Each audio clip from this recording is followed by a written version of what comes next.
Okay, so I'll just give you three things. So skill development would be number one, networking, and then the third thing would be mentorship, both being a mentor and being mentored. Now, from the perspective of skill development, for me, it was really, I wanted to focus on one skill. And at the time it was public speaking because I was terrified of public speaking. I didn't like being in front of a crowd. I got really nervous. Be better tomorrow because of what you do today. Welcome to the Fallible Man Podcast, your home for all things man, husband, and father. We provide content to help men become the men they want to be. My name is Brent, and I am the Fallible Man. And on today's show, I'm talking with businessman, husband, father, and fellow podcaster, Brine Hamilton. Brine and his wife, Tanya, are the founders and host of Disrupt the Everyday podcast. Brine, welcome to the Fallible Man Podcast. Brent, thanks for having me. It's a pleasure, and I'm excited to have this conversation. You have a very unique name, sir. I've never actually heard someone's first name is Brine.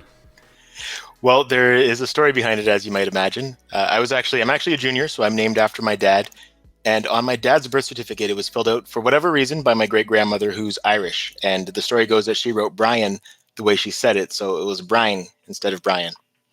So, well, that's a good story. I like that. It's a good explanation. I read it and I had to read it a couple times. Like, am I reading this right? Was that a typo? So I feel better now. It's like, I'm going to screw that up sometime in this episode. Well, for us not discussing it beforehand, you nailed it. Oh. Well, that was a better start than some of my shows. So, Brine, I appreciate you taking the time to be on the show today, reaching out to us on vacation. That's a lot of dedication. But, you know, I don't read accolades. I get a little chance to research you guys before the show, before you're on my show, and see what you're doing. And one of the coolest things about podcasting, as you know, is I get to meet a lot of really interesting people. But our guests never really truly, I mean, I can read accolades all day and it just doesn't click, right? So right. Who is Brine Hamilton? All right. Well, Brine Hamilton is a husband and father of four. My wife, Tanya, and I just celebrated 14 years of marriage, actually last week. So exciting time for us. Also, aside from that, in terms of my work life, I am a system engineer with Omnigo Software. And Omnigo is a company that focuses on incident reporting software. So we serve the law enforcement community, public safety. And my background prior to that was 15 years in the security industry, primarily in the healthcare space. I'm also a podcaster, so I do host 3 podcasts, as the aforementioned Disrupt the Everyday podcast, the Healthcare Security Cast, and the Proactive Security Podcast. And also I serve as the president-elect of the International Association for Healthcare Security and Safety, which is it's an industry association that focuses, again, on healthcare security. So that's been a passion for me for a long time. And it gives me an opportunity to really contribute to my industry. So I've really been enjoying that role. And I guess if you want to talk about accolades, last year in 2020, I was named to the Canadian Security Magazine's top 10 under 40. So that's me in a nutshell. Husband and father of four is, obviously the reason why I'm on here, man, father, husband. And, that kind of sums up who I am in a nutshell. And I'm just, again, excited to have this conversation with you today. Is this where I tease you about the cookie cutter answer? Because on your podcast, you'd eat somebody alive for that. That was like straight off your bio, man. But who is Brine? I appreciate one of the things you brought up when we were talking, setting this up, was you emphasized husband and father and man working on personal development. Right. Which, of course, caught my attention because that definitely feeds to my audience. As you've been on this discovery, right? And I don't want to get too far ahead of myself because I'm going to if I just wander here. That's why I take notes. But so let's roll into that too. Tell me where you were, because like I said, I read your bio, but tell me where you were, what drove you to change. You said you didn't really get into personal development until you were 30, and you wish you had started sooner. Yeah, so I guess, I'll go back to, I told you who I am. I'll tell you who I was 16 years ago. So when I was 23 years old. At that time, I found myself in a position where I was actually, in a bad financial state. I was bankrupt. I just went through a divorce. And, there was one point where I actually contemplated taking my life. I remember I was driving home from work. I was on the highway. It was just one of those times where, I felt like I'd hit rock bottom. And I was just like, I could end this all right now. I was like, I could end this all. It would look like an accident. And, no one has to see or hear from me again. And I'm kind of out of this rut that I'm in. But for whatever reason, I decided, you know what? No, I've got to make a change. I've got to make things better. So, I started on the journey then of just trying to grow in my career. I was already working in the security industry, so I started taking on more roles. I eventually met Tanya, who's my wife now. And, from the moment I met her, again, it's going to sound weird because I just went through a divorce not too long before, but I knew that she was a person I wanted to spend the rest of my life with. So for us to be able to get married, again, I was bankrupt at this time, so there wasn't I didn't have credit. I started working a second job and eventually a third job. So I was working 2 full-time jobs and a part-time job so that we didn't have to go into debt for our wedding. We were married within 2 years of our first date. And then from there, the job that was actually my third job at the time was as a security professional at a hospital in downtown Toronto. So started working there. I very quickly got up to the point where I was we called it a charge officer, which is essentially the equivalent of a shift lead. I was working night shifts, and my goal was always to get into policing. But looking at it, I realized it wasn't really the life for me. And then once I had my first son, I realized the night shifts that I had been doing for the couple of years at that point were tough, and I wasn't going to be able to do that long term. So I was like, you know what? I'm going to focus on management. I'm going to focus on growing in this industry. And by that time, when my son was born, I was 27 years old. So I started working on myself, but it was really, I wasn't doing a lot of the things I do now. I was just trying to, just figure things out by following the work path. Like I just tried to be really good at my job and hope that would lead to the next thing. But it took me into my 30s and having a set of twins after my son to really realize, okay, I'm going to have to take this more seriously, and I'm going to have to find other ways to actually grow in my career. So that was kind of what led to the change for me. I started doing a lot of different things, which I'm sure we'll probably get into as we have this discussion. But when I just realized that what I was doing wasn't enough, I was like, okay, I'm going to need to do more, and we'll kind of go down we'll go down that rabbit trail, I'm sure. But you probably have some follow-ups just based on what I said there. It's amazing what a catalyst kids are, isn't it? Oh my gosh, yeah. I talk to so many men. I feel very privileged to do that. I've watched so many men whose lives have changed drastically once you added children to the equation. Right. Guys that you looked at and you're like, wow, he's going to kill himself before he's 21. You add children to the situation, and all of a sudden this person that you're like, I'm amazed you're still alive. All of a sudden becomes a real person. And it's not that they weren't a real person before, but their perspective on the world changes drastically. And all of a sudden you have to take a really real look at your life when it's not just you anymore. I love that story because it's a very relatable story, right? Any of our listeners who have ever had kids know exactly what we were talking about. This is a moment where you just go, oh, It's not all about me. Yeah. The world just changed a lot. I have a coworker I worked with for years and years and years. And I watched him go from the 20-some-odd-year-old who hated it when all of us start talking about our families to getting married. To me, it was very privileged because I got to watch this journey. I worked with him long enough that I watched him get married. And then he had a son. And he started actually sounding like a real person. And, the first time he actually asked some of us hey, I have a question. My son did this. Is that normal? Should we it was like, oh, you're real. Okay. And then I just had the privilege recently. He just had a daughter about 5 months ago. And when he found out his wife was pregnant with a daughter, it drastically, he looked at me. He's like, how do you do this? Because I have 2 little girls. I have a 7-year-old and a 9-year-old. And he looked at me and was like, how do you even look at the world and not worry about everything and automatically think every guy is a scumbag and automatically just want to run around with a gun going, stay away from my kid. Stay away. Stay away. And he's like, yeah, I had a boy and I didn't think anything about it. But I said, you're having a girl, and now it's another dimension added. But fatherhood is just such a joining. I've enjoyed that with a lot of the guests I've gotten to talk to with. And this is great. You're in Canada, right? You're in Ontario, is what you said. There's no way our paths would cross normally, except we have this amazing world of podcasting and the internet.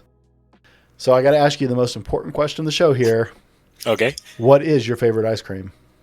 My favorite ice cream. So it's funny. I think my favorite ice cream is this. We have this place. I don't know if you have it in the U.S., but Marble Slab, and they make this coffee ice cream that I quite enjoy. So there's that, or any kind of ice cream that uses those peanut butter and chocolate cups in them.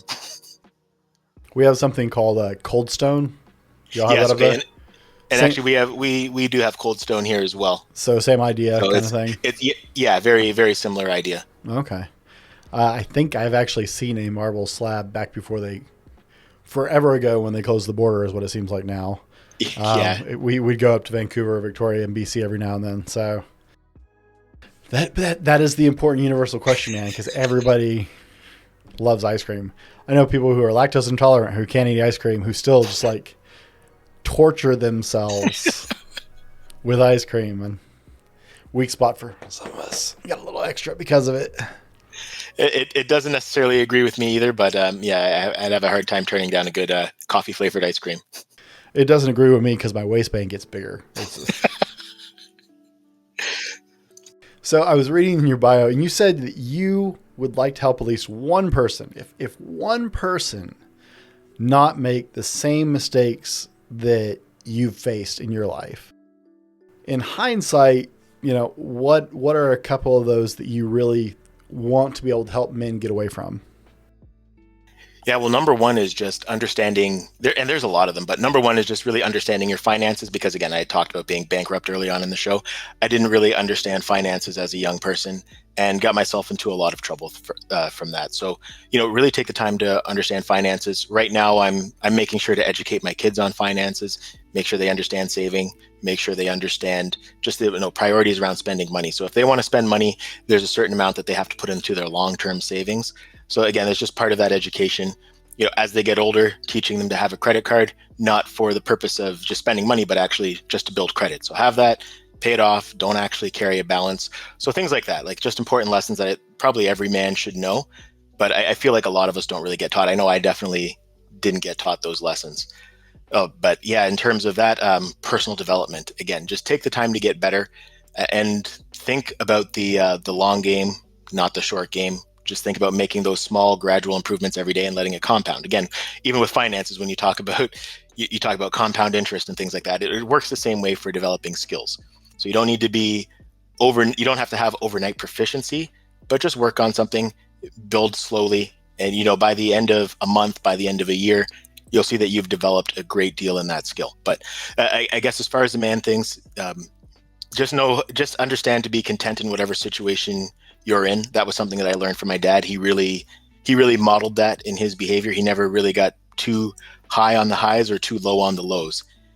He understood, and I guess he understood this better than I did as a young person. I understand it now, but whatever situation you're in, it's eventually going to be over. So you just need to endure and be content with the situation as it is. Man, it's like talking to a mirror. I swear to God.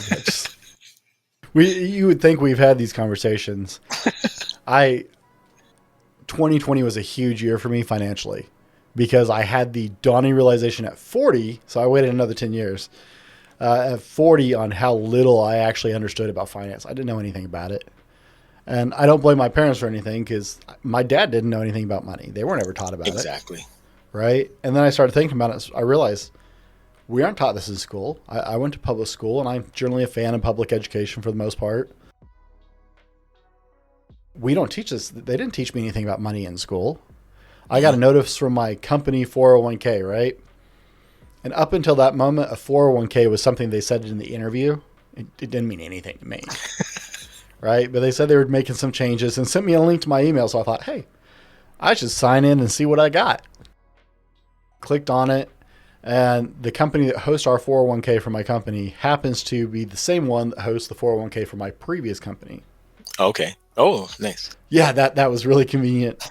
But it was earth-shattering because I looked and I was like, oh, that must be that's my old company account.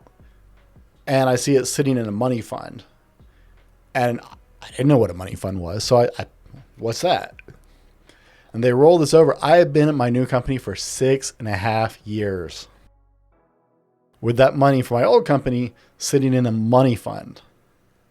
Now, it was safe. And if you guys don't know what a money fund is, it's very secure, but you aren't going to make anything on it. Like it's embarrassingly, it's almost about as a savings account. And so for 6.5 years, because I didn't know anything about it, that money sat there doing nothing for me. Yeah. It's like, and then so I started asking questions and studying and looking up stuff on the internet. And it's like, I don't know anything about this. Where are my other 401ks? I know I work for other companies that have them. Where are all those at? I should try and figure that out, right? I mean, my 401k jumped, I think, $130 in value just investing it in something other than the money fund. Like instant return, just putting it in an investment as opposed to it sitting there. And so, yeah, 2020 was a huge year. And I have a 4 or 5 video series on my YouTube channel about teaching your kids about finance, because that's something I started this year. Yeah. I actually pay my kids to read books about finance and business. My 7-year-old and my 9-year-old. I find age appropriate books, and they have to read them and do a book report on them, and then I pay them. And they have to invest 30% of it in long-term investments. They have to donate 10%. They get to keep the rest. But my 9-year-old knows about shipping and receiving and like tariffs, and she's never paid taxes in her life, and she knows they're horrible, right? Because it's like I had this, it's like, okay, I'm 40. I don't know how much I can do about it, but I can start making sure my kids don't end up here, right? Yeah. So I did a whole series with them. They have a business. They make T-shirts on Redbubble and sell them. Kids for kids designs kind of stuff. It's awesome. But it's all part of I don't care if they make money. It's all part of educating them on stuff I didn't learn until I was 40. Right? So this is just such a common ground. How many of us, guys, if you're listening to this show, man, comment in the comments. How many of you were never taught anything about finances? Seriously, share with us, because wow, I'm seeing this common thread with people I talk to of just, we're not taught about money, and I don't understand why not. Right? You would think, yeah, it's kind of an important thing. Yeah. And it's interesting. Like my dad, same idea. He didn't teach me about money, but it's again because he didn't have that knowledge himself either. And you can only you can only give what you have to give. Right. I know one of the folks I interviewed. His name is Jeff Martin. One of the things he said when he was on our podcast was, don't give your children what you didn't have. Give them what you didn't know. So, and I think we kind of coincide there, where we're trying to do that with our kids and instill those values in them. So tell us a little bit about what the Disrupt the Everyday podcast is. Go plug your show, man. Tell us what it is. Absolutely. Okay. So the Disrupt the Everyday podcast is a podcast that, again, is hosted by myself and my wife, Tanya. And we don't have one specific topic that we focus on. We focus on a broad number of topics. So our first guest was Barbara Colarasso, who's a parenting expert. She's been on Oprah. She's been on CNN, all the 3-letter networks, essentially. So she was our first guest. We followed that up with a talk about relationships, where we had Andrea and Jonathan Taylor Cummings, who are TEDx speakers. And they've published a book recently called the 4 Habits. It's focused on the 4 habits that are necessary in any successful relationship. So we talk about things like relationship, finances, which we've been talking about, personal development, self-awareness, communication, pretty much anything that you can imagine. So basically the goal for the Disrupt the Everyday podcast is that folks can come to our website, and like there's a long-term goal, but folks can come to our website, whatever it is that they're wanting to learn about, or maybe they're struggling with. Mm-hmm. They'll be able to just do a quick search on our website, and they're going to find a podcast episode that's covering that. And at the end of the day, they're going to learn something, and they're going to have another resource that they can reach out to in that guest. You guys have some really interesting guests. You've had some good ones on there. I was listening to one you did, I want to say it's 3 or 4 episodes back, maybe 5, on resilience. Yes. Female guest who is a podcaster or something herself. She has a pretty big following, listening to her talk, but it was a really good show, man. I enjoyed it. Yeah. Resilience is my superpower, it was called. Yes, I know. yes, that's it. That's the one. I was actually listening to that earlier at work because I wanted to get an idea of how you guys flow on your show, because I'm always trying to learn, right?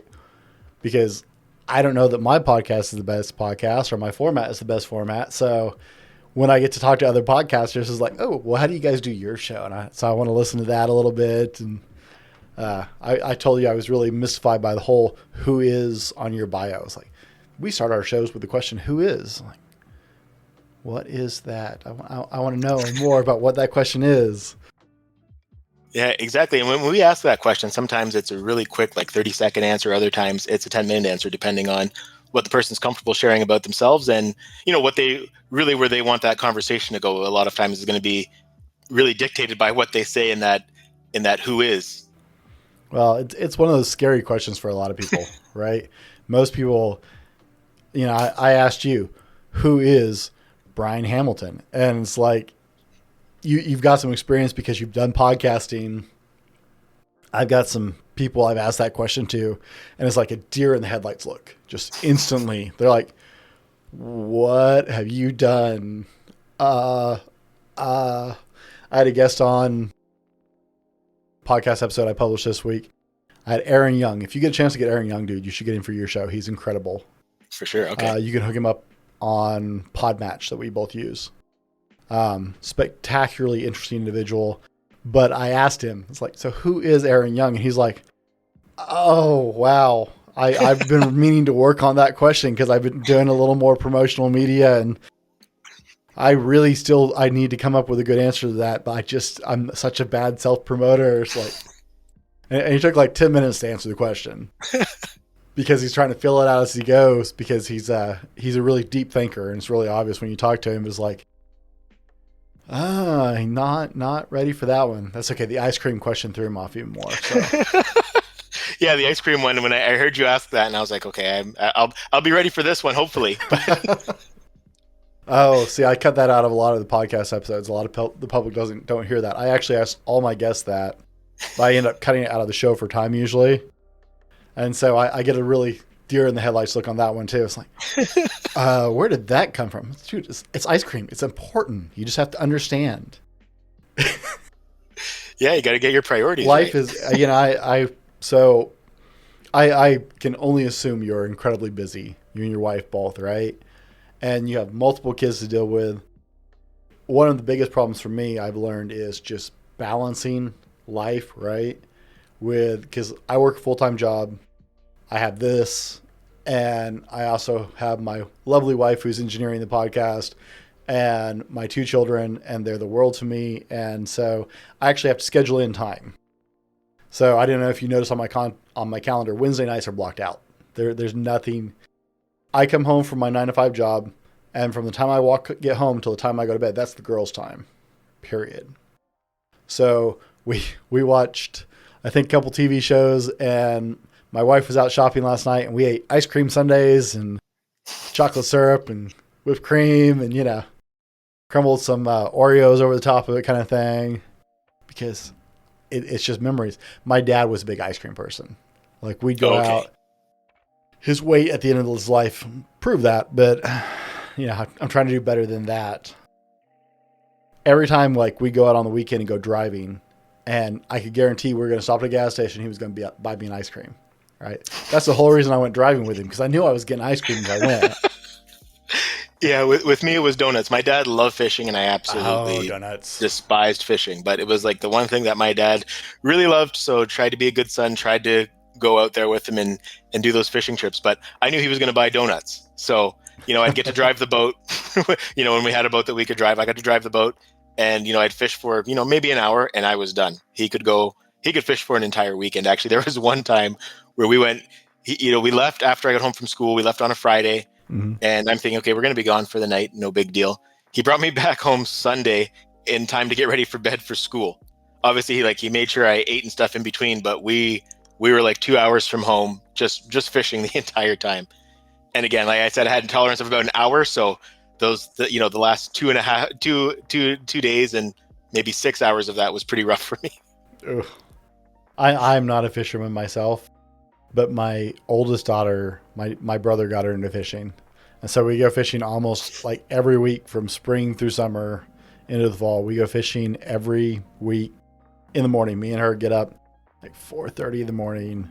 We're out fishing by like 5:15, and she loves it. I sit there and drink coffee. We got this There you nice go. stock pond about 20 miles from here, and it's 14 and under. And so I take her over there. No worries. I take her over there and I drink coffee and watch her fish. And it's great because she loves it and I get to be with her. She caught her first crappie. I was told crappie was the wrong pronunciation for that. But she did get to come home and make jokes with her mom. Like she went down and woke up my wife. And she's like, my wife's like, how was your fishing trip? She's like, we had a crappy fishing trip. Because that's the way it's spelled. She thought that was hilarious that she got to say that actually. So That's pretty good. dude, the time you get to spend with kids, right? Oh yeah. Well, it's funny too because my son has he's grown to really love fishing himself as well. So right now we're at my brother-in-law's cottage. Like you mentioned, I'm on vacation here. But yeah, that's one of the big things here is just fishing for them. So it's maybe that skipped a generation that my dad's love for fishing transcended to them. But I'm finding myself out there trying to enjoy fishing again. I do enjoy the quiet now that I'm a bit older. I'm going to be 40 this year as well. So I do enjoy that quiet time, with especially my older son. Mm-hmm. He's pretty quiet himself as well. But yeah, we definitely enjoy that time out there. But yeah, when my dad was taking me as a kid, I had such a hard time with it. But I did it for him. He made the sacrifice of pretending he was interested in a lot of the sports I was in, and he was at all my basketball games when I was growing up. So those things that we do for our kids, right? That's one of my favorite things about this.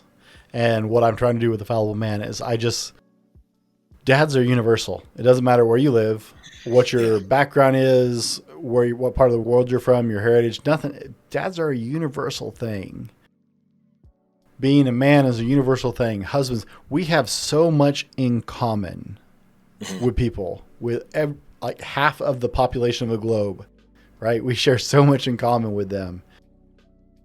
You can get dads together and we can talk about our kids and we can talk about being a dad. And that is just a great thing, right? Yeah. It doesn't matter. Whatever geography can divide us, politics can divide people, but there are some universal truths to this. And I want men to understand the value they bring to the life of their children as a father, the value they bring as a husband. Your relationship with your wife, you work with your wife like I do on your podcast, which yep. I know guys who think we're insane. My wife is by far the smarter of the two of us. There are people who are like, I don't even, it's like, man, it's a beautiful thing, but it's another universal connection. And it's amazing. I meet so many guys who are like, how do you work with your wife? Well, come over to the channel. Let me share some of the things I do in my life that helps that work. Because you can do that too, right? We have all this universality that connects us from, I was just interviewing with guys in Australia recently, and I've got one coming up in Scotland, I think in a week. Okay. In Europe and Canada, up on the far side of Canada from me. I had a guest recently from Vancouver, and it's beautiful because we are, thousands of miles apart, but men can connect, and we all have the same struggles as fathers, as husbands, as men. We all have these universal things that we can connect on and touch on and help each other with. Absolutely. Which is just an incredible journey to me, which is why I'm kind of obsessed with it. But guys, if you're getting something out of this, we're keeping it really casual in this conversation, but there's a lot of truth coming out in this casual. So if you're getting something out of this, be sure and share this content with your friends. It is the biggest compliment you could give us. If you're on YouTube, hit the like button, right? Do the whole social media thing. Yay, like, subscribe, all that. Oh man, I hate that nonsense. But the minute you don't do it, like people forget, hit the bell icon. Absolutely. And I'm guilty of it myself. I watch content all the time, have it in the background when I'm doing stuff, and then it's that reminder usually too when somebody says, "Hey, like this if you see value in it." And then it's like, "Oh yeah, Oh, I'm just you got to recognize the work that folks are doing." So yeah, for sure. do you guys put your podcast on YouTube as well, or We're actually purely starting audio? to. We hadn't been. It's just been the thumbnail with the audio file, but we're going to start implementing, start integrating video into our podcast. My first several podcasts, man, I just turned on a video camera. I'm like, okay, yeah, might as well. I'm already talking. I might as well like turn this on, right? How much harder is that? Wow, was I in for a joke right there? Because planning for YouTube is way more complicated than planning for the audio part of this. Well, for me, it was, I started doing my other podcast, the Healthcare Security Cast. And the first time I did video, I was like, okay, I'm going to start using video with all of my episodes. And then when I tried to edit it, I realized, I was just naive, but my computer didn't have the bandwidth to handle it at all. It took me, I did some really quick edits on the video. Like I just put an intro in, put an outro on, trimmed a little bit. Mm-hmm. And it took almost like 21 to 23 hours to process. And then uploading it was even more of a struggle. So I've only done the one video, but I've got a new computer, so we're going to really we're going to work on getting that content up there in video format as well. That was one of the new upgrades for 2021 was my new Apple, because I was doing everything on my laptop. Luckily, I had a gaming laptop, so it held on pretty solid for a while. But yeah, that was a 2021 upgrade. Was upgrading my PC for this to handle that bandwidth. Guys, if you're getting something out of it, do the whole social media nonsense. But more importantly, share this podcast, share Brine's podcast, and let's get the word out and talk to more men. We're going to roll to our sponsor, and we'll be back in just a minute. Today's episode brought to you by thefallibleman.com. That's right, it's us. Head over to www.thefallibleman.com and check out our blog, updated twice a week with new content and links to all of our social media offerings. Tag or search us at The Fallible Man or at Fallible Man on Facebook, Instagram, Twitter, and other social medias for daily content. While you're there, check out our attitude swag, shirts, cups, stickers, and more. Again, that's www.thefallibleman.com. Guys, and we're back with Brine Hamilton, and I know that sounds like Brian when I rush through that like that. I'm hearing myself say it. But guys, if you believe in what we're doing here, if you want to help other men improve themselves, you want to help them grow as husbands, as fathers, you can also head over, if you believe in what we're doing, to Patreon and support us there. There's a link in my website, or you can go to Patreon and look us up. Our supporters have direct input to the content we create. I not only create the audio podcast here, but I also create multiple channels on YouTube at this point, along with 8 social media presences. And guys, all of my Patreons have direct input into what we're doing and who we're talking to and the direction we're going. You can pick up some of our swag there, like the shirt I'm wearing if you like the podcast, or many, many, many other things. I'm not going to flip my cap around because I'm wearing a headset and it just messes things up. You'll see how bad my troll hairstyle looks. Troll hair, man. And if you want to be a member on the website, there is no cost, okay? Come to our website, sign up for a membership. We have a brand new forum where men can just come and talk about being men. You can talk about being a dad. You can talk about being a husband. You can say, hey, I'm doing this with my kid. Is that normal? Are they supposed to eat glue? It's a forum for men, by men, guys. Come and join it. Like I said, there's no cost to you. We just want to provide a place to have a conversation. So check it out. Brine, I'm going to ask you a deep question here. You're going to love this. Okay. What have you bought in the last year under $100 that has had the most profound impact on your life? Under $100. So there was, and I haven't been super consistent with using this, but I had bought this Bluetooth like sleeping thing that you kind of, you put on your head, it covers your eyes. So you have that full dark, but then I can listen to an audiobook while I'm asleep. I invested in a cheaper one. I spent like $20. There's a broad range of them just on Amazon. But if anybody wants to get one, I'd recommend, spending a little bit more than I spent. Because what I find is a lot of times I wake up and it's like behind the bed. But but it's good because I'm just, kind of passively absorbing that content as I'm going to sleep. You just set the timer on. If you use Audible, just set the timer on Audible and it'll turn off after, whatever you set that time to be. And, you're just learning while you're trying to doze off. And if you have trouble sleeping, which I definitely don't, but it's helpful in that sense as well. I am an insomniac. I actually have a hard time sleeping at all because I hear everything. It's not even that I can't fall asleep. It's my hearing is so keen. Like I can hear a dog whistle. Oh, wow. That I hear everything happening in my house.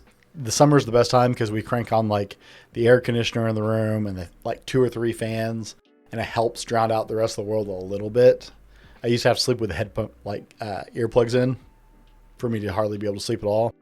So, and we're huge fans of Audible here on the Fallible Man. I love audiobooks. I discovered that a year and a half ago, back around 2020, and it was like, oh, how have I messed this for so long? But I've got to ask, do you actually absorb what you're listening to as you're falling asleep?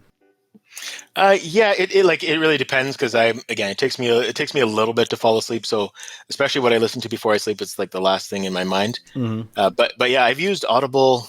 I work from home now. Prior to that, I used to do a lot of driving, so I would listen to a lot of audiobooks and podcasts while I was driving, and I found that was really, I actually took in a lot of what I was listening to.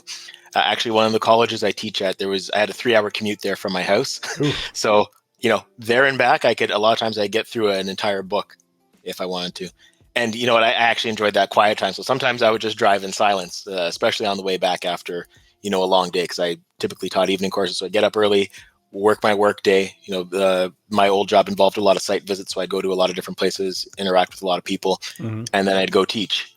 So I'd make that long trip there, teach a 3-hour class, make that long trip back. So it was, I found I learned so much just in the last few years making that commute. But this year everything was virtual, so I've just had to do it on my own and not rely on the commute to get that education time in. What do you teach? So I teach at Fleming College, and the program the diploma program is the PSI program. So that's Protection, Security, and Investigations. Mm-hmm. And I teach the operational security management portion of the program. Okay. I'm always interested. Educators fascinate me. I considered a career in education, and then I decided I like myself more than that because I don't like other people that much. No, I spent a lot of years working with kids, and it's like I still ended up working with them in various capacities, but I have a lot of respect. My sister's a teacher, my cousins are teachers, so I'm always appreciative of people who devote themselves to education to some extent. But I was curious with your technology background, where that fell into place, if that was part of it. I also work in the IT industry, my 9-to-5 job. Okay, well, yeah. So this focuses more on my security background, spending 15 years in the industry. So Mm-hmm. essentially here in Ontario, if anybody wants to become a security guard, there's a 40-hour licensing program that they have to do. So what I teach is the equivalent to that. And then I add other things into it as well. So I try to teach them some of the things that are going to be helpful when they actually get out into the workforce. Mm-hmm. So I've kind of put a different spin on it. I make sure they all have a LinkedIn account before they leave my class, and they've connected with some people in the industries they want to get into. Mm-hmm. And again, I reflect on my experiences again, because I worked as a security guard, I worked in management roles. So I try to share all of that with them. So they just know what to expect when they get out in the field. Okay. So you said you have 4 kids? I do. Is that correct? That's correct. What are their ages? I have a 12-year-old son. I have twins, a son and a daughter, who are 9, and a 5-year-old son. Twins. Wow. Yeah. So we also we actually miscarried in between our twins and our youngest. So we actually almost had another set of twins. It was really early on, but I guess again, that's another thing that's supposed to skip a generation. Mm-hmm, So mm-hmm. we were kind of the next in line, and it turned out it was that at least that part was true for us. We did have twins, and almost had another set.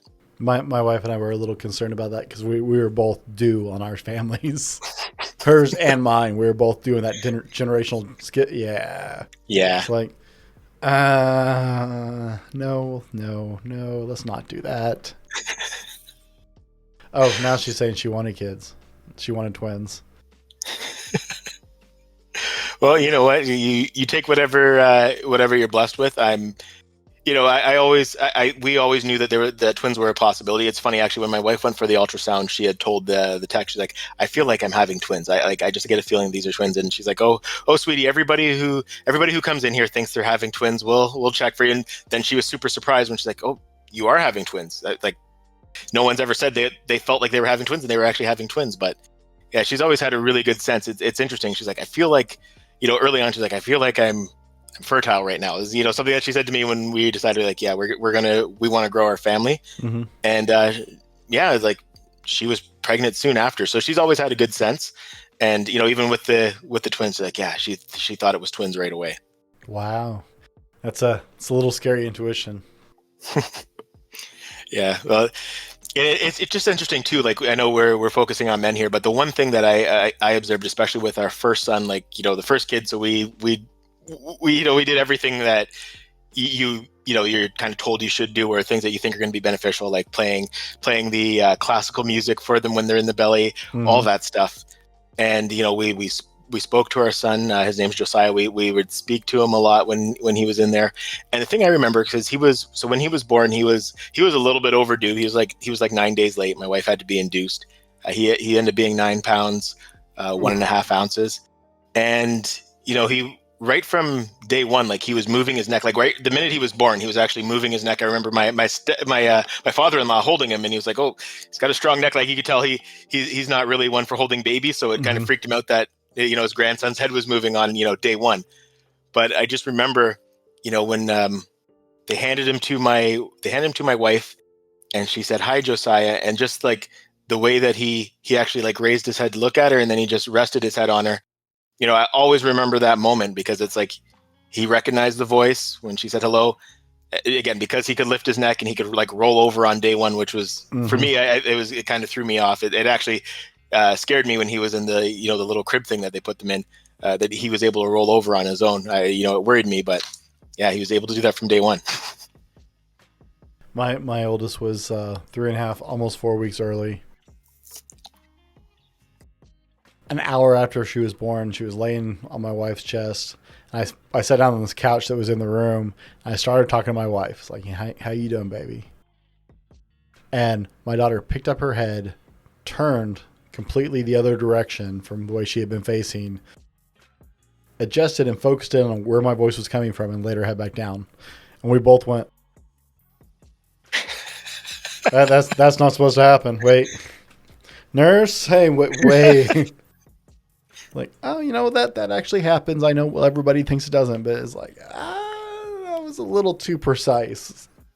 I'm like 15 feet away. She knows exactly where I am. It's like, okay, yeah. Well, now I don't feel quite so stupid for talking to my wife's belly, Yeah,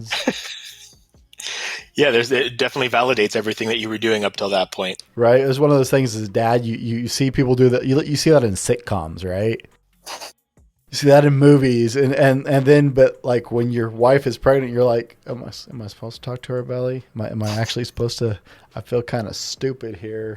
Everybody looking at me like, yeah. My wife's like, she would fall asleep during hockey games. We were season ticket holders at the time. She started going to hockey games when she was like a month old, but oh wow, we put little earphones on, but it's still kind of loud. Yeah. So. I'm actually curious. I want to ask you something. Do you have any guy friends that you grew up with who are still your friends to this day, who also have kids, and you kind of been through that journey together? I don't have as many. We moved a lot.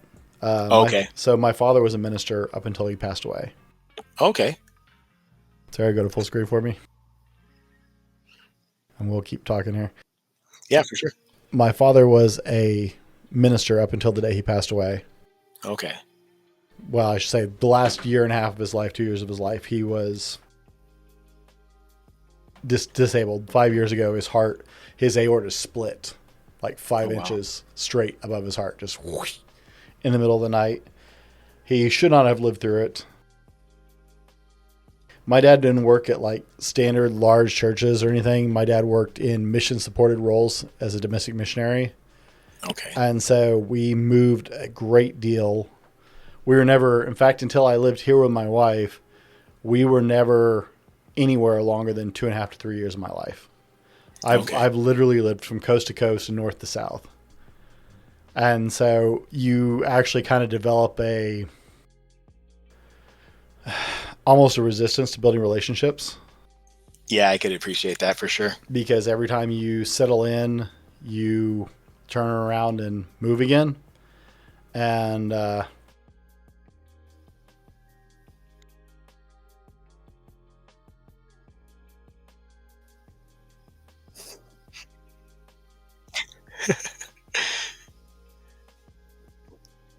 we go. There we go. Back on. So I was really conservative about building strong relationships. I do actually have a handful of friends. My 3 best friends from high school, one of them is actually now has been my adopted brother for years. Like his family left him. He ended up moving in with us because his family was not a deal. And then they moved away and he stayed with us. And when he went to the military, once he turned 18, he signed over parental rights to my parents because he had to have a guardian. Okay. So like he's literally self-chosenly adopted into my family. That's awesome. Him and our 2 best friends from high school are still some of the closest people in the world to me. Our other 2 friends got married out of high school. It was a boy and a girl, and they got married out of high school. He is actually getting ready to retire from a career in the Army. Okay. They have 3 or 4 kids. I'm going to screw that up. She's going to listen to this and kick my butt. They have 3 or 4 kids. He worked his way 4. Okay, Sarah's going to correct me. There we go. He worked his way from like E1. He went in as an E1. He is a warrant officer 3. He is as high as you can go in the military as a enlisted man. He's actually an officer. And so I've gotten to see that journey for them. And my adopted brother, like my wife and I waited many years. We were 30 before we had kids. Okay. And so my nieces, my youngest on my side of the family, my younger one is 21 this year. On my wife's side of the family, we actually have little kids, but on my side of the family, I'm the baby. My wife is the oldest. And so like I've watched all of my nieces grow up. I have 4 nieces and a nephew on that side of the family who are all adult age now. So my siblings and I are very close because of the moving around. Our relationship is very strong because that's what we were always taught. That's what we can fall back on, right? Family is everything for us. So I've gotten to go through it with them. I've gotten to be a part of it with them. They're all actually really enjoying the fact that I have little kids now compared to them. And then my wife is the oldest in her family, and she has 2 brothers and a sister who all have children. Okay. And the oldest boy is a little bit older than my oldest, but then it's my kids down. They've kind of fit all together. So it's been a really exciting time. And like my friends' kids have come through with them, and so they know my kids. And so it is cool to be able to see other people take that leap. I was also a youth minister for a number of years. And so I worked with not only teenagers, but also little kids as well. Okay. No, that's really cool. It's interesting too, because like, I have one friend who, my childhood friend was this guy. His name was Vanek. He unfortunately passed away a few years ago. He got colon cancer really young. And, obviously it was tough to see him kind of go downhill really quickly, but there was him. And then there's my best friend to this day, Patrick. We've known each other since we were 12. We got married a year apart. We had our first kids like 6 months apart. So we've kind of been through that journey together. Oh, yeah. And I remember calling him one day and I was excited because diapers were on sale. And then like I'm telling him, I'm like, I never would have imagined when we were playing basketball, when we were playing basketball together and against each other when we were kids, that we'd be excited about diapers one day. He's like, yeah, it's, kind of the nature of things, those different stages of life. So it's cool to have people to kind of go through that with. I can relate to you in that we moved a lot as well.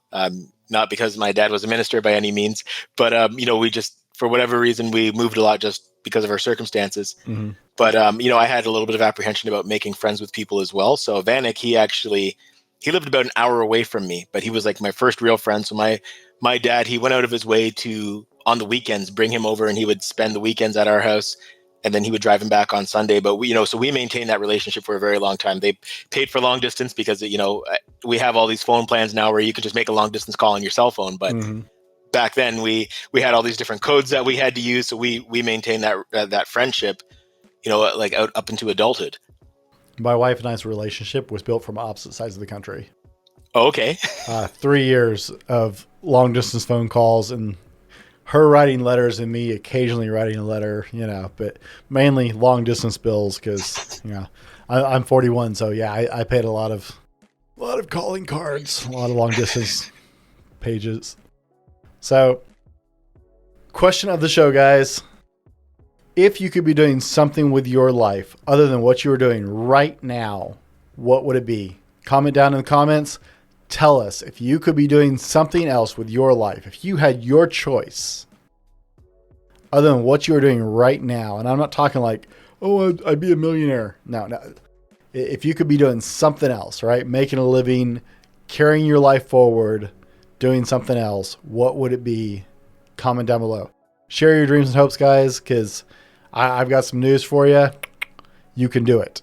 I absolutely believe you can do it. And I have a feeling that Brine agrees with me on this one.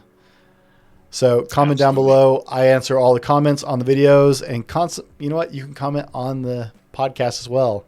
There's some cool new platforms. I found one today. I'll tell you about later. That for listening to podcasts is actually designed as a social network. So you can share podcasts with friends. And it's kind of like suggestions for friends. You make friends on it and you be like, oh, dude, check! I just listened to this one. Right? It's a podcast-based social app. It's kind of cool. That's cool. Comment below, guys. Now, moving forward, Brine, you said you waited until 30 to start your journey into self-improvement. Right. Don't feel bad. I was 40. And you wish you had started sooner. So, most people just kind of need a clear starting point. And if you were starting again, right? If we rolled back the dice and took you back to 30 and you realize, hey, I want to grow. I want to improve myself with some of the knowledge you have now. What would the first 3 steps you would take to get started on that journey be? And the first thing I would do is start looking at finances, because even still, it was really later in my 30s when I actually really started to focus on finances. So that would be the first thing. I would just solidify what I actually wanted to learn, and just dedicate, I would schedule time to make sure I'm focusing on those skills. That'd be the second thing. So skill development, I would work on. So I'll just give you 3 things. So skill development would be number 1, networking. And then the third thing would be mentorship, both being a mentor and being mentored. Now, from the perspective of skill development, for me, it was really, I wanted to focus on one skill. And at the time it was public speaking, because I was terrified of public speaking. I didn't like being in front of a crowd. I got really nervous. I would start sweating. Even if I knew what I was talking about and I knew the group, it was difficult for me. So I started doing this at work. So I started speaking at staff meetings. I volunteered to do that. And ironically, what I started speaking about was the reporting software that we were using, which, years later, it's the company I work for now. That's how I became familiar with the product. But started talking about that. So it was something I was comfortable with. And I was just prepared to be bad at it until I was good at it. I read books about public speaking, watched videos about public speaking, did Toastmasters, read books about communication. So I just really focused on that one thing until I was comfortable enough with it to move on to something else. And again, it's that compound effect that I was talking about, where, you just try to get a little bit better each day. And then, without really noticing it, you progress. And then when you look back a month later, 6 months later, a year later, you've gotten so much better at that one competency. And for me, public speaking was what I wanted to work on, but communication was the other thing I wanted to improve in. And they're obviously related skills. They're intertwined. So I was able to focus on 2 things that kind of benefit each other. So I think that kind of propelled my learning in that area a little bit. In terms of networking, I don't really like to use the word networking. I like to think of it more as relationship building, because that's what it really is. Networking is kind of the buzzword that people know. But again, I started doing this really late, but just really connecting with the people who I knew, either, in the workplace, the work environment that I was in, outside of that work environment, and then just those within my industry. Because again, you never know where those connections are going to lead. You're going to meet some very interesting people along the way. And again, if I talk about the job that I'm in now, it goes back again to that reporting software that I was using. the person who came to do our training, she had come from Massachusetts at the time to Toronto to do our training. And now she's my boss many years later, but made that connection with her when she first came. And again, I wasn't in a management role at the time. I was a security guard, but I maintained that relationship, maintained that contact with her, and now have a great working relationship with her. So again, those industry specific contacts, those outside of your industry, and then mentorship is the big thing as well. So again, learning from someone. So I identified someone as a mentor, and I actually approached them. It was difficult for me too. Again, just kind of trying to get over that. It was more of a lack of confidence for me, but I'm like, is this person really going to want to invest their time in me? But I just asked them for mentorship, and I said, why? Like I said, one day I want to do what you're doing. You already know how to get there. And, if you wouldn't mind, if you could find some free time, or if you're willing to give of your time, I want to learn. And the person was actually more than willing. Did a lot for me in terms of really launching my career, introducing me to a lot of the right people, teaching me the right things, kind of directing me towards the right opportunities. And again, I had the opportunity to mentor others. So, even though I wasn't in a leadership role, I was able to mentor people who were, new employees, for example. I did a lot of the training. And then when I started teaching, I was able to mentor all of my students to some degree, right? So whether it's a formal mentor like I had or an informal mentor, I had a lot of those, the people who are really teaching you without necessarily knowing they're teaching you. You're learning from their example. Again, my first mentor was my dad. I learned so much from my dad without him. Sometimes it was deliberate. Other times I was just learning from observation. And I'm sure you can relate to that as well. But again, those are the three things. I would focus on developing some skills, focus on building my network, or just building those relationships, and then mentorship. Guys, I want you to really hone in on what he just said there, because if you paid attention to what he was saying, he would focus in on developing himself. We are often taught to feel guilty about developing ourselves and taking time to build ourselves and improve ourselves, right? We're taught that's selfish, and it's so wrong. Taking time to, if you want to grow, if you want to build yourself and improve yourself, well, you can't do that unless you focus on yourself. Build your skills, invest in you. Build your knowledge, invest in you. Get into a mentorshipping. It's actually interesting that you said that, because I just had Sam Thiara on not long ago, who is a big mentorship person, and we had an in-depth conversation on mentorship. But I find so many guys who, right, people that we would call really successful, right, like the billionaires and crap like that. They're like, and if you ask any of them, they're like, find mentors. And it's like finance. We don't teach that in school. We don't teach kids, hey, find a mentor, work with them. Find somebody who is where you want to be or higher, and, get them to mentor you. So it's interesting that those are the points you bring up. It's amazing some of the things you learn as you start to do the podcast, right? You start to hear some really common repeated ideas like, oh, look, people who are succeeding at their goals have some really foundational things that they go back to every time, right? It's a common thread. Yeah.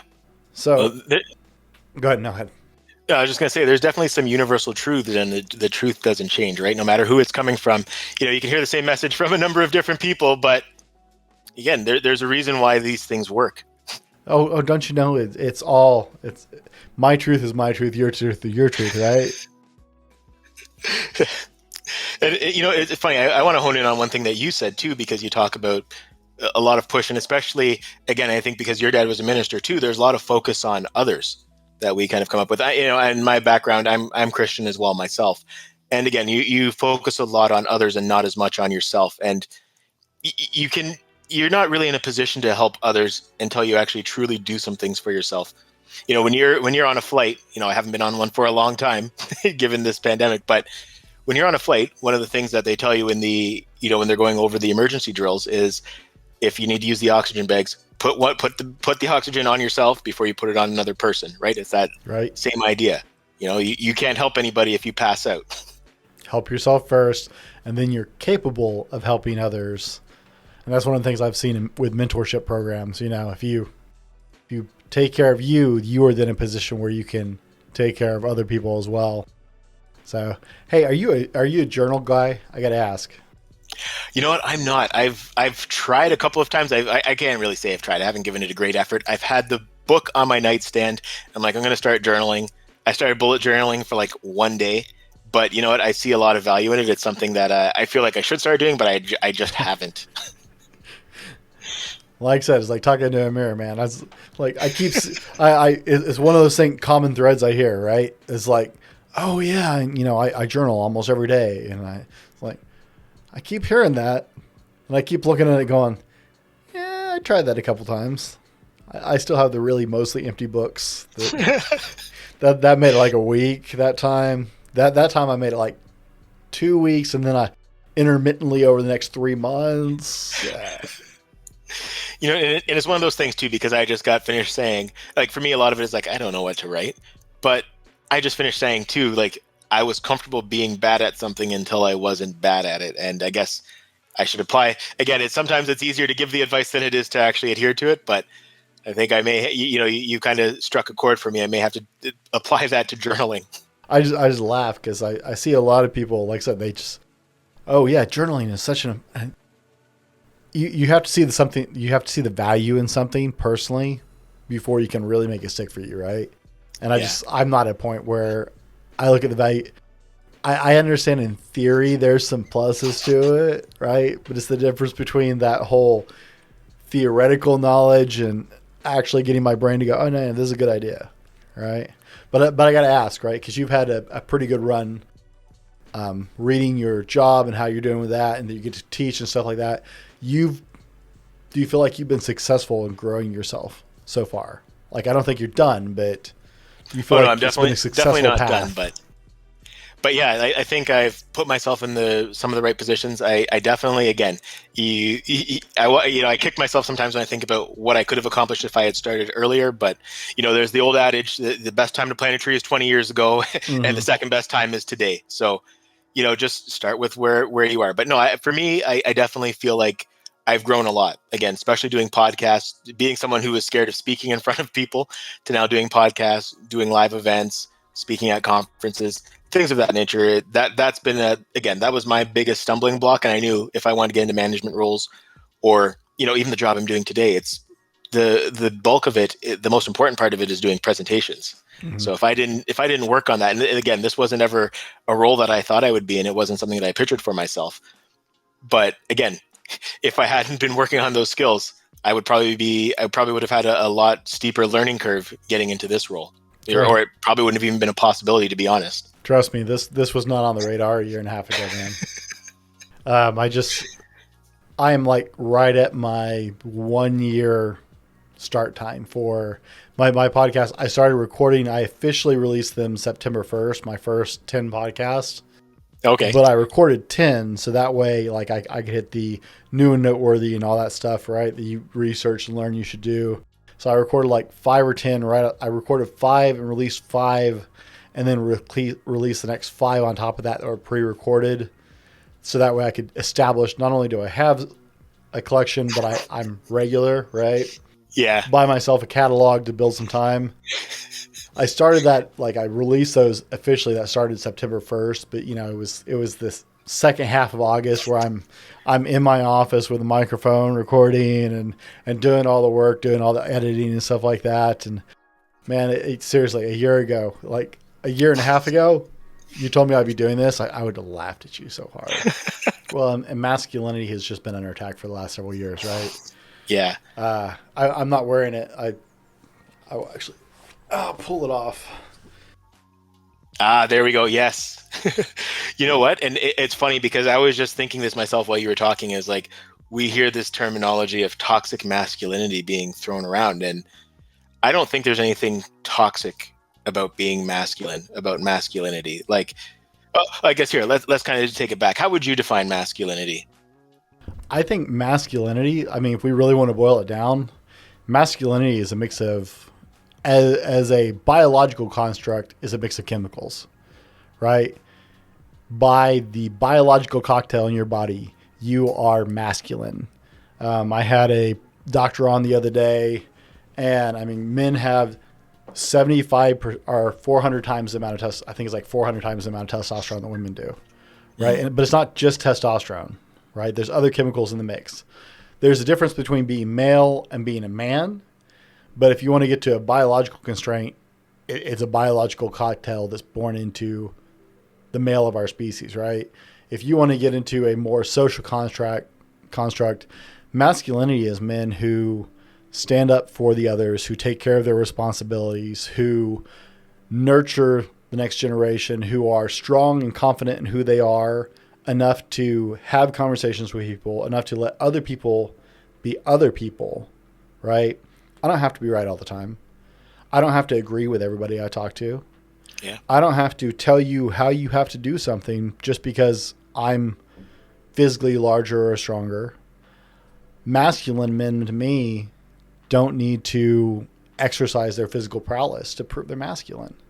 A lion doesn't have to tell anybody it's a freaking lion, right? Yep. Sharks don't swim around the ocean going, I'm a shark, look out. Everybody knows, right? A big lion's like lazing around all day until it's time to work. And when he decides to work, nobody is safe and everybody understands that he is in charge, right? And to me, that's the way masculinity manifests itself at a societal level. I don't have to prove anything. I got nothing to prove. I don't have to prove I'm bigger or stronger. I don't have to go intimidate other guys who are physically smaller than me or have different ideas than me. I don't have to show anything. I can be who I am. I can be strong in who I am. I can support people. I can be gentle when I need to be gentle. I can be strong when I need to be strong. But to me, you automatically forfeit that right of being a man when you have to suppress others in any way, right? It really, I mean, I don't even know how to define it cleanly, but at a societal level, if you have to walk around and be like, I'm a man, you're not. Just put it away.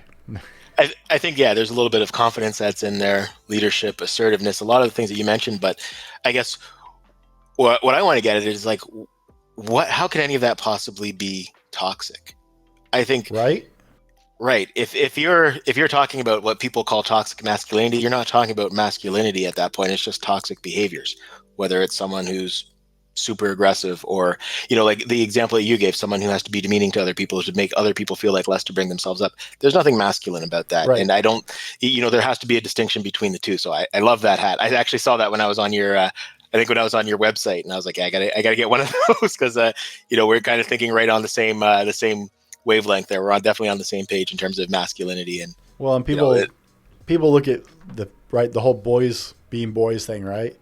Boys roughhouse. And it goes back to the biological chemical cocktail, right? Yeah. There is a need to, and it's not even necessarily to suppress other boys. Men need order, right? That's why men do better in the military or men do better in certain professions, even like as police officers. Yes, women can do it, absolutely. 100%. My wife's best friend is a female officer, and she's amazing. But men do better in that structure personally, not like they perform better. They function better because it's a hierarchical construct, right? That's why boys will be boys, because boys are a pack animal, and we need to know who is the leader of the group. You can't go anywhere. I mean, you can look around everywhere, and that can be in the business office, that can be in the schoolyard, that can be in the military, that can be anywhere you want to go where men are involved in groups. There will be a definitive leader to that group. Absolutely. And it's just because our brains recognize the hierarchical construct of organization. That's just the way our brains work. It's not we're trying to bully somebody. It's not we're super. No, it's that is the construct of the way our brain works. And that's not you're just taught that. No, that's biologically, that's where our brain functions. There Yeah, are definitive differences between the male brain and the female brain. I had a great conversation with a psychiatrist the other day, and there will always be a difference between the way a man's brain works and a female's brain works. Yeah, we're different, but there's nothing wrong with that. No. And you're absolutely right. Like, I see it with my 3 sons and my daughter. Just the way that they do things, just naturally, with the same 2 parents who, they're in the same house. There's certain things, like, obviously all 4 of them are unique personalities, but there's certain elements that all 3 boys have, the rough housing, all that stuff that doesn't exist in my daughter necessarily. And instinctively, when the 3 of them are together, one of them kind of emerges as the ringleader, right? Yes. And instinctively, as they get older, they may tease their sister, but God help anybody who messes with her. Especially if they're are predominantly, you said 2 of the 3 are older? Or yeah. Is she the So baby? So the twins, my son was actually born before my daughter, so he's 1 minute older. So he has that honor. Instinctively, they are instinctively born with a protective nature to protect the female of the clan, period. They will protect their mother with their life. They will protect their sister with their life. No matter how much they razz each other, it is biologically encoded at a genetic level, right? We all know the females do most of the hunting in a lion pack, right? In the pride of lions. Females do most of the work because it burns a great deal of energy for a male lion to do anything. But if the lion pride is under attack or actually under threat, God help anybody who gets in front of that male lion. And I mean, female lions are forced to be reckoned with, but I've seen a male lion turn an entire herd just by spinning around. Because it's like, oh wait, we woke up grumpy, okay. Right? Yeah, There's just a biological imperative to protect the females of the species. Well, and even each other. Like, I remember my older son, my oldest son and the next son. They, again, rough housing. They get into it with each other all the time. They, we have to try to correct them from insulting each other. Like, I know it's all part of growing up. When they get older, Right? Hopefully that's not going to be the case. Typically, it's not going to be the case. But as much as they fight, I remember there was one of the kids in my older son's class who was, roughing up my younger son a little bit. And he, as much as they fight at home, like, you're not doing that to my brother. And, we had probably one of the first fights at the Christian school that we sent him to, so we got the call home. But, it's that protective mentality too for the smaller ones as well. Oh yeah. My brother is 48, my oldest brother. And there's no doubt in my mind that he would still come to my rescue. I don't need him to come to my rescue, but he would still come to my rescue because that's who he is, right? There is just, I understand that we have the ability to surpass certain things with our cognitive abilities as men, but there are biological imperatives to the hierarchy in which our brain works and accepts society, and they're not negative, but they're criticized as negative because, well, I still don't understand why. Because you can't judge an entire species based on some bad rotten eggs, right? You don't throw out an entire harvest because you got 2 or 3 bad apples, right? You don't throw out the entirety of the female species because Hillary Clinton's psycho. I'm sorry, was that out loud? Something just slipped every now and then. Did I think that, or did I say that? Sorry, that was my inside voice. My bad. But we don't do that to any other group, right? We don't take the very worst examples of that and go, this is the whole group. Yeah. But that's what this whole toxic masculinity surge has been, is all men are rapists. No, we throw them in prison. And most guys who are actually men, if we catch them in a dark alley, we'll deal with that too.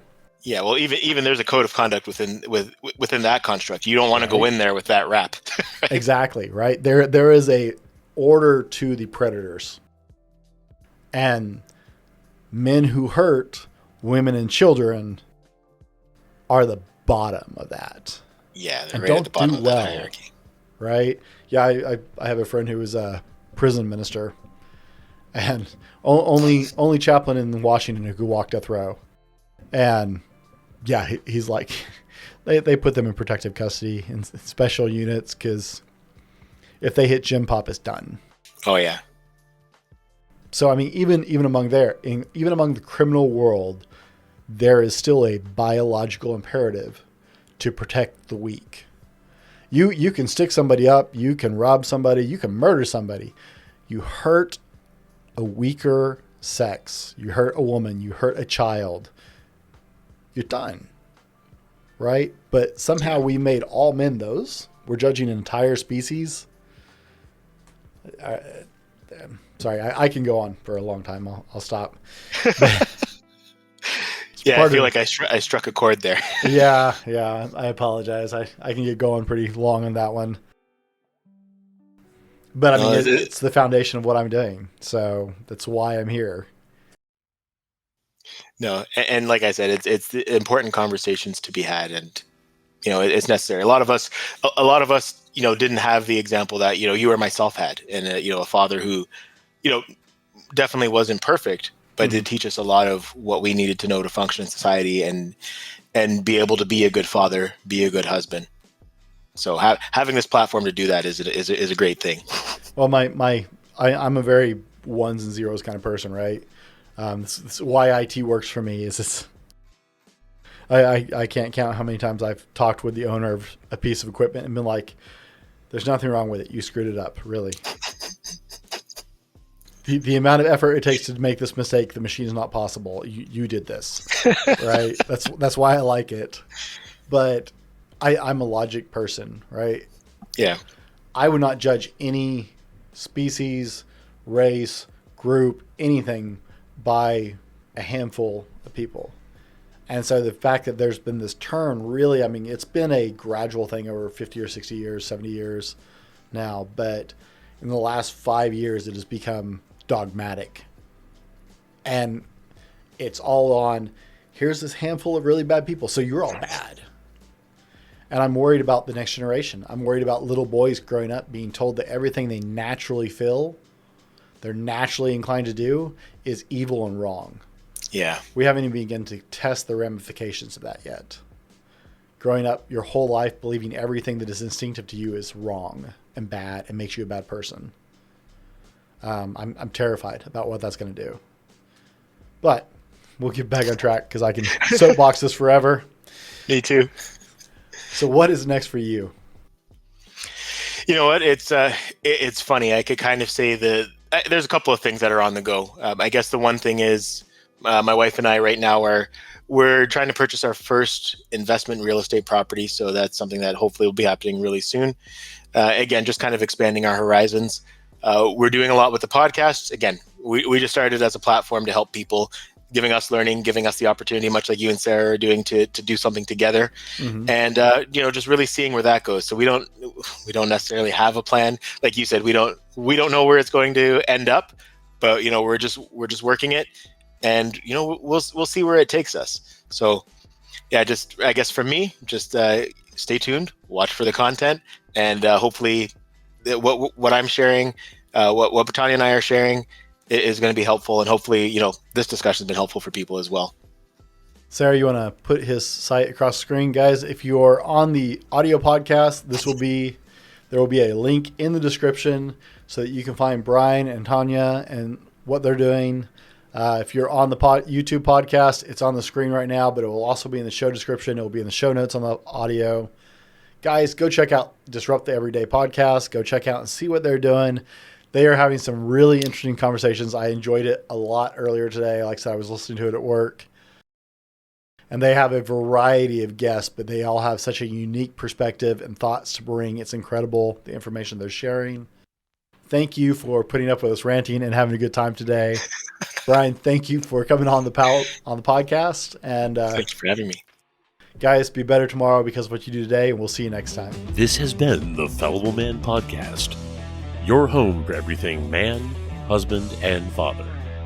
Be sure to subscribe so you don't miss a show. head over to www.thefallibleman.com for more content and get your own Fallible Man gear.